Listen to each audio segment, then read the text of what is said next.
This program is about pumps, specifically centrifugal pumps, and their use in oil and gas operations. When you're pumping air, oil, water, or NGLs, all pumps operate on one common principle. They move something from one place to another. A lot of different types of pumps are used in the petroleum industry. Two kinds are seen most often. Those with pistons or gears, they're called positive displacement pumps. And those we'll talk about today, centrifugal pumps. Another module focuses on positive displacement pumps, so we won't spend any time on those right now. So, when are centrifugal pumps used? Usually when you have to move a lot of fluid, like emptying storage tanks, moving processed fluids in gas plants, providing emergency fire water, circulating cooling tower water, and, well, many, many other applications. What we're saying is that you'll see and work with centrifugal pumps just about every day. So you need to understand them, and this module will help you do just that.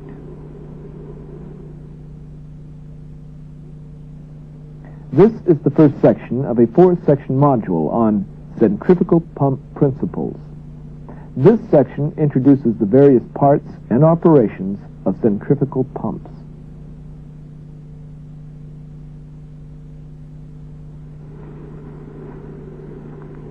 Why are centrifugal pumps used so much?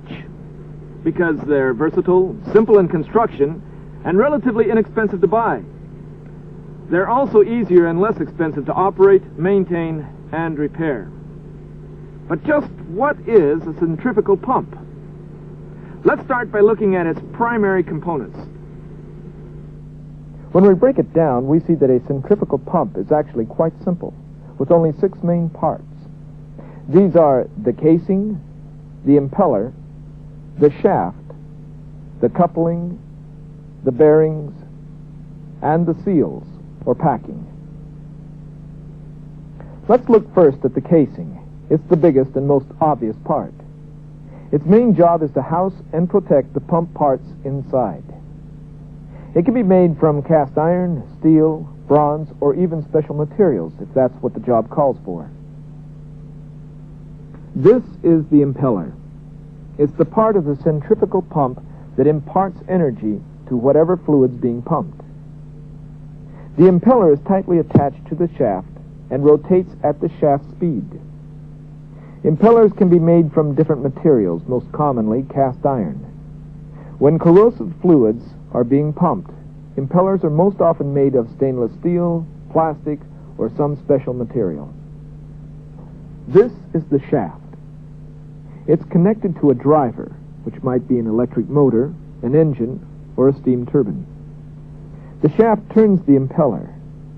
Steel is the most common material for shafts. Let's stop. Here's the driver. There's the pump itself. What links them? This, the coupling. It connects or couples the driver to the pump. And it does so for a purpose, to transmit power from the drive shaft to the pump shaft. Although they might seem simple, couplings are as critical as all the other components. They've got to be strong enough to withstand sudden changes in the pump's load and also those times when the driver might stop. Now to bearings. They support the shaft and reduce friction as it rotates in the casing. They do even more. They control the forward and backward movement, the thrust of the shaft, as well as the shaft side-to-side or radial movement. That keeps the shaft from rubbing against the pump casing. Bearings can be here, in the pump casing on small process pumps, or separated in special housings on larger ones. Last, are seals, or packing. They're used to stop or cut fluid leakage around the shaft.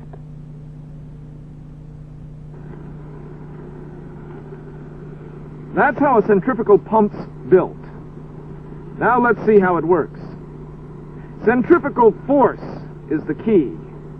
It's that force that tends to move an object away from the center of rotation. Sound too theoretical? A common example will show that you already understand the principle. The example, children riding a merry-go-round. They spin, and children move outward. And as they do, they're subjected to a lot stronger outward force that tends to force them off the ride.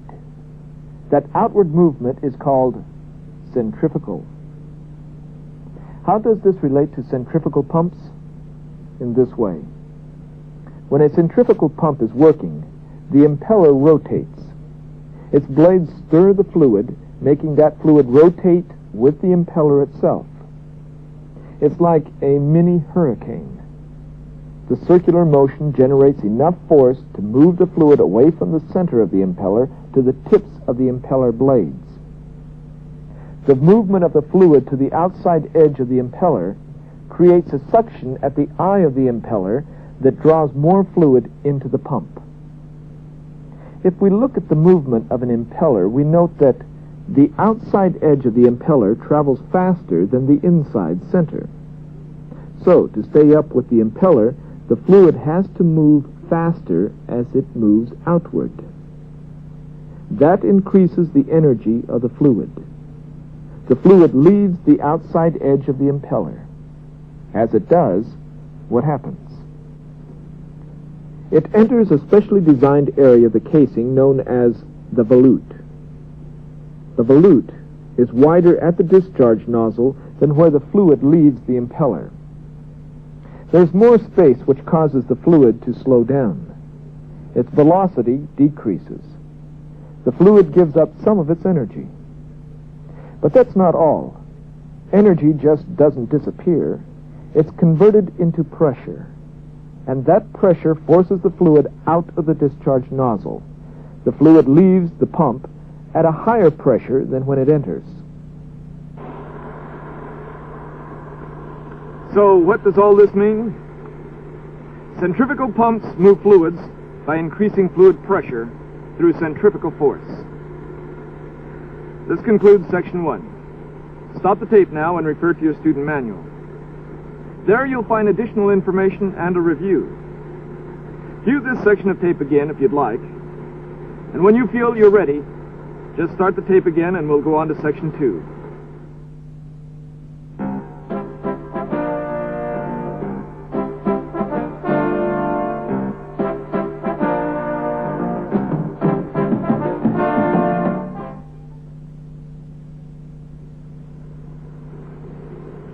So what do we now know? The major parts of a centrifugal pump and how the pump itself basically works. In this section, we'll learn more about the external components and what they do.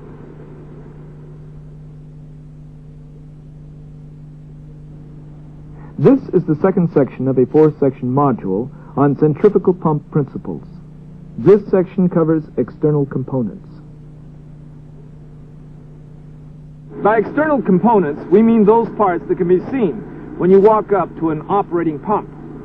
Specifically, we're talking about the casing, the stuffing box, the bearing housing, and the coupling. Casings are usually made of cast iron for low-pressure pumps and of steel for high-pressure pumps. Steel or cast iron casings serve 3 primary purposes. They house the internal parts, keeping them in the proper position and protecting them as well. They confine the fluid being pumped and direct its flow. And finally, they form the volute and connection points for suction and discharge piping. Pump casings have 2 designs, solid or split. Solid construction casings have a removable cover or faceplate that gives you easy access to the impeller. They're called solid because the discharge casing is one piece. Split construction pump casings are either axial or radial. They're axial if the split is along the center line of the shaft. If it is, the upper half of the casing can be removed, giving easy access to the pump shaft, impeller, and bearings. Radial splits are perpendicular to the center line of the shaft. The advantage of this design is that the casing can be made up in segments and bolted together to form one pump. With some larger centrifugal pumps, there's a gland sealing line that supplies sealing fluid to the packing in the stuffing box. Most often, the sealing line delivers fluid to the stuffing box from the upper casing. Sometimes, though, the sealing fluid may come from an external source, particularly if the pump is pumping a corrosive or abrasive substance. There's another difference on larger centrifugal pumps. The external section of the lower casing half may form a small open well to catch fluid leakage. There is a pipe called a slop drain at the bottom of this well. Leakage can be drained through this pipe. Now let's take a look at the stuffing box. It holds the packing gland. That gland, in turn, is designed to regulate fluid leakage around the shaft. We'll talk more about pump packing in the next section. A gland follower is also found with the stuffing box. Basically, it's a bushing designed to hold and compress the packing gland in the stuffing box. Bolts usually hold gland followers in place. They're also used to adjust the gland follower's position. These are bearing housings. They support and protect bearings. There are different types of bearings. We'll look at them and their purposes in the section 3. Right here, next to the bearing housing, are flinger rings, or shields. They're attached to the pump shaft and fling fluid leakage from the packing gland away from the pump shaft. That keeps the fluid from leaking into the bearings. You already know that on most centrifugal pumps, couplings join the shafts of the driver and the pump. They have to be flexible enough to handle misalignments between the shafts, as well as changes in the driver's speed. Alignment of both shafts is critical for good, smooth operation of the pump as a whole. If they're not aligned correctly, the shafts and other pump parts will vibrate. If that vibration gets serious, it can put enough pressure on the shafts and couplings to break them. Vibration can do other damage too. It can cause bearings to wear, internal parts to rub, and impellers to become unbalanced. Now this is just to name a few of the problems. When any of these occur, we've got downtime and equipment that needs to be repaired.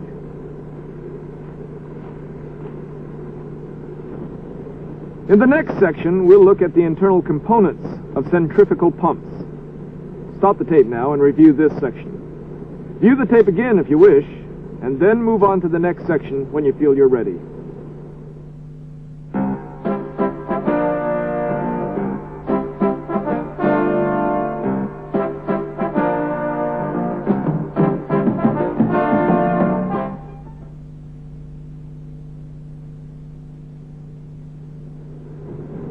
We now know centrifugal pumps from the outside.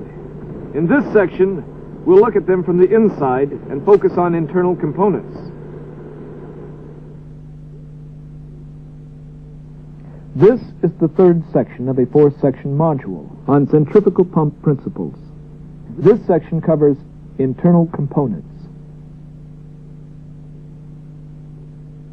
External components are visible. Internal ones aren't until the pump is drained and disassembled. Centrifugal pumps have 6 main internal components: the pump shaft, the impeller, wear rings, the volute, packing or mechanical seals, and bearings. The internal parts of a centrifugal pump are mounted on the pump shaft. It's a single piece of metal that's been machined to fit the pump perfectly. The shaft is usually made of stainless steel or some other corrosive-resistant material. And for a very practical reason, replacing broken or worn-out shafts is expensive. Some pumps have a shaft sleeve, or metal cylinder that fits over the shaft and protects it from damage. It's easier and cheaper to replace this sleeve than the shaft itself. This circular device is an impeller. The impeller fits snugly on the shaft and is usually pressed on. It can be held in place by several methods, but the most common is with a key and keyway. The impeller is the most critical part of a centrifugal pump. Why? Because its size and shape and the speed at which it turns determine pump capacity. There are three types of impellers: open, semi-open, and closed. Open impellers basically are vanes mounted on a shaft with just enough backing or shroud to keep the vanes rigid. Semi-open impellers are completely covered on one side of the vanes. Closed impellers have shrouds covering both sides of the vanes. They also have a central hole or eye on one or both sides. That hole lets fluid enter the impeller. Impellers are also classified as single or double suction. With single suction impellers, fluid can enter only one of the impeller's sides. That can cause problems such as imbalancing thrusts in the direction of the suction.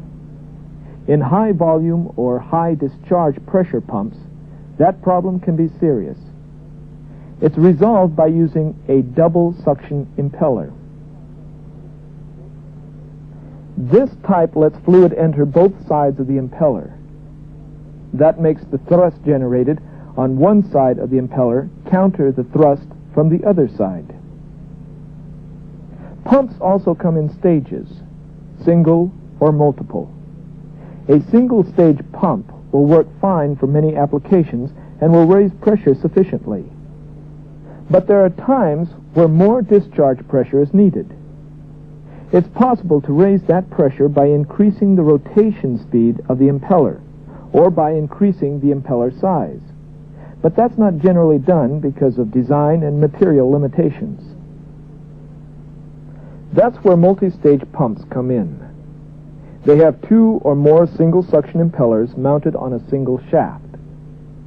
The discharge port of the first impeller is directed to the suction port of the second, and so on through additional stages. When the fluid flows from one stage to the next, fluid pressure is increased. We know the impeller has to rotate. In centrifugal pumps, there's a space between the impeller and the casing so that the impeller won't rub against the casing. The space keeps both the impeller and the casing from wearing out, but also allows the fluid to leak back from the discharge to the suction side of the pump. Wear rings are installed in this space to control fluid leakage, but not to stop it altogether, since some leakage is important for lubrication and for counteracting the thrust and radial forces that build up inside the pump. When wear rings are attached to casing, they're called casing wear rings. These are called impeller wear rings. They're fitted to the impeller. Some centrifugal pumps are fitted with both casing and impeller wear rings. Remember the volute we talked about in Section 1? It's the chamber that's wider at the discharge nozzle than where the fluid leaves the impeller.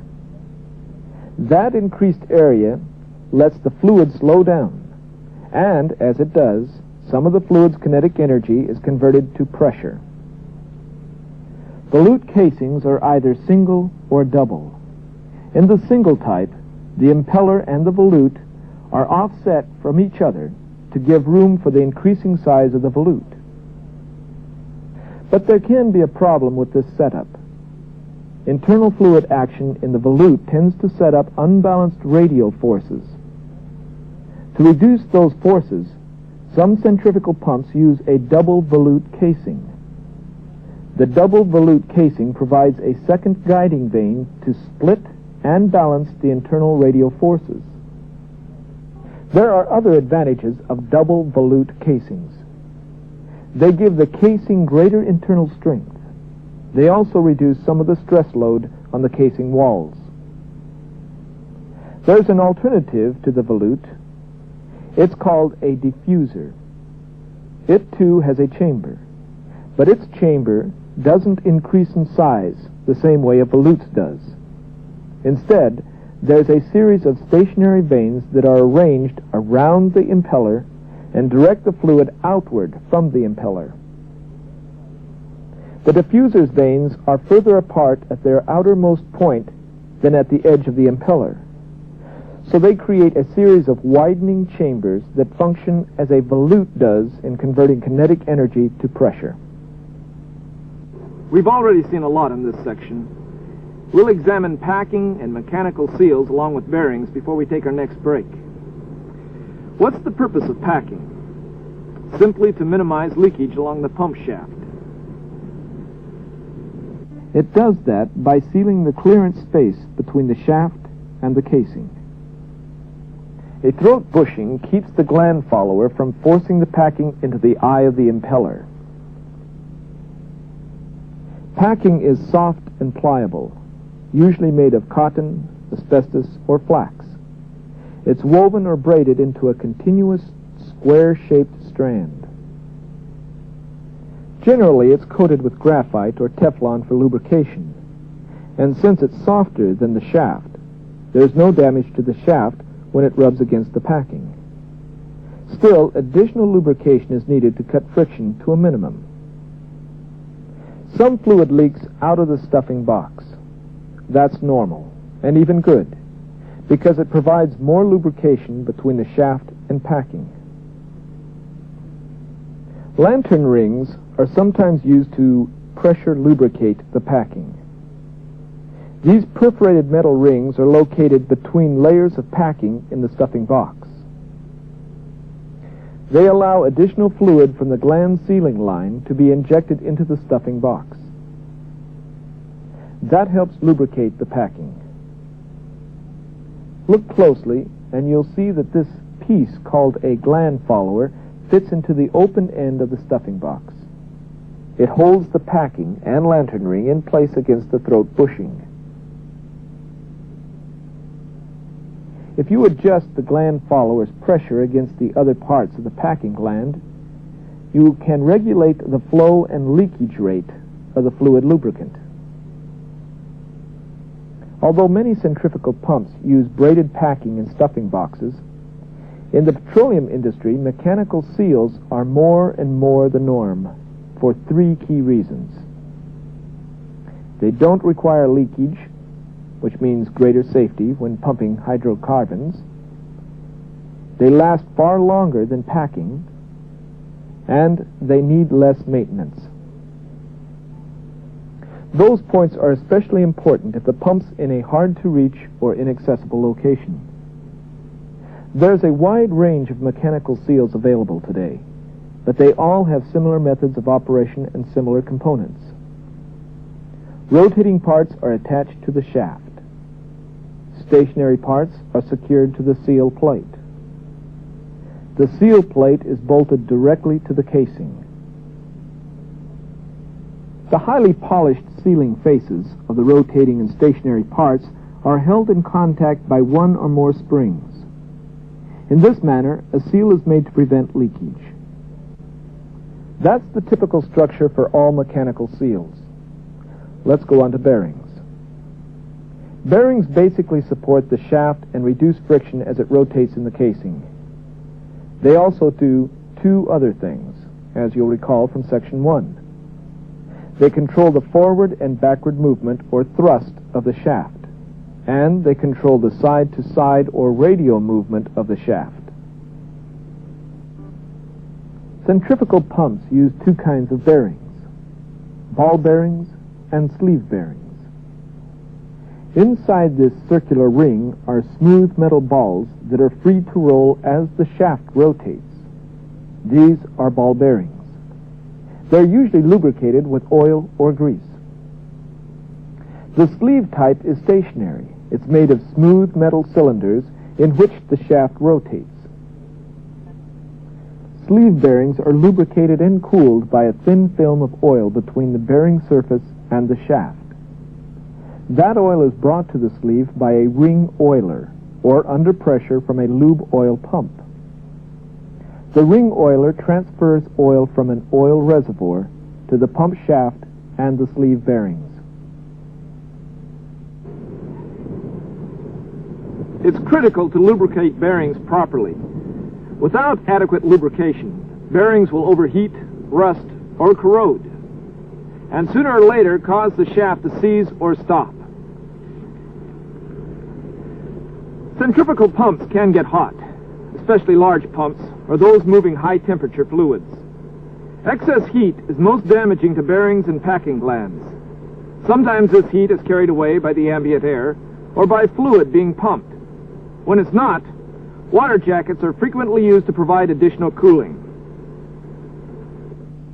These jackets are channels located in the casing, near bearing housings and packing glands. Water or another coolant is pumped through the channels to absorb the heat. That water or coolant is then either pumped to a sewer or to a heat exchanger to be cooled before it's recycled back through the water jackets. We've covered a lot of information in this section. Let's stop now and review the manual. Review this section of the videotape, if you need to, before proceeding on to the last section on classifying centrifugal pumps.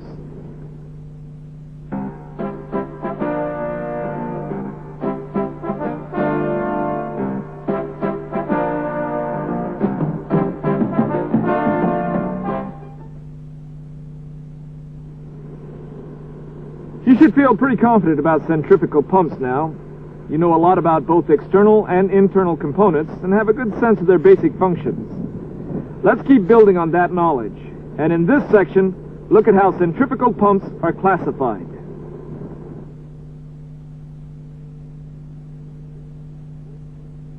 This is the fourth section of a four-section module on centrifugal pump principles. This section covers classification of centrifugal pumps. All centrifugal pumps operate on the same principles, regardless of the actual work they do, whether it's low to high pressure pumping, moving light to heavy fluids, pumping small to large volumes, or whatever. What distinguishes one pump from another is size, shape, and basic design. Design is most important. Pump design features normally considered in classifying pumps include shaft position, bearing position, type of impeller, number of impellers, volute design, and fluid flow. You'll hear the terms vertical and horizontal when centrifugal pumps are talked about. The terms refer to the position of the shaft during the pump's normal operation. Shafts in vertical pumps are perpendicular to the ground. The driver is usually positioned above the pump. Shafts are parallel to the ground in horizontal pumps. The driver is usually positioned beside the pump. Two other important terms are overhung and between bearings. They refer to the position of the impeller in relation to the bearings. In overhung pumps, the bearings are located on one side of the impeller. In between bearings pumps, the bearings are located on both sides of the impeller. Pumps are classified as either single or double suction. Both terms refer to the number of suction eyes in the impeller. In single suction impellers, fluid enters the impeller only through one side. In double suction impellers, there's a suction eye on both sides of the impeller. Fluid enters the pump through a single intake port, but it's then directed toward both sides of the impeller. You already know about single and multi-stage pumps. The number of impellers is the distinction here. Obviously, single-stage pumps have only one impeller. Just as clearly, multi-stage pumps have two or more impellers in series on the same shaft. The purpose of multiple impellers, as we learned earlier, is to produce higher discharge pressures than is normally possible with just one impeller. Volute and diffuser are also terms you now know. They describe the area in the centrifugal pump casing where the kinetic energy of the fluid is converted into pressure. In volute pumps, the casing forms a chamber, or a volute, that's wider at the discharge port than where the fluid leaves the impeller. In diffuser pumps, instead of a volute, there's a diffuser with stationary vanes that form a series of widening chambers. A couple of terms used to classify centrifugal pumps that we haven't covered yet are radial flow and axial flow. In radial flow pumps, the impeller is designed to direct the fluid out at a 90-degree angle from the shaft. In axial flow pumps, the path is parallel to the shaft. Strictly speaking, axial flow pumps aren't centrifugal because they don't use centrifugal force to add energy to the fluid or to convert the velocity of the fluid to pressure. Axial flow or turbine-type pumps are nevertheless frequently classified with centrifugal pumps because their parts and maintenance requirements are similar. We've got a lot of terms, right? And one by one, we can understand each. That's important to remember because a specific centrifugal pump is classified by which terms are applied to it. For example, a vertical overhung single-suction, single-stage radial flow volute pump with a closed impeller. That's one centrifugal pump. Another one is this one. A horizontal between bearings, single-suction, multi-stage radial flow volute pump with closed impellers. Each word has meaning. Each is important. All will be needed in selecting a pump for a specific application. It's simply a matter of looking at each aspect of the pump, the way an impeller is made, the type of casing it has, whether it's horizontal or vertical, and so on. In other modules, we'll look at maintaining and selecting particular pumps for particular applications. But for now, we'll close our program on the principles of centrifugal pumps. Review your student manual. There's a lot of information to absorb. Review the sections of the tape again that you need some clarification on, and feel free to ask your instructor for more help. Remember, the use of centrifugal pumps in the oil and gas industry is widespread. The more you know about their design and operation, the better you'll be able to do your job. See you soon.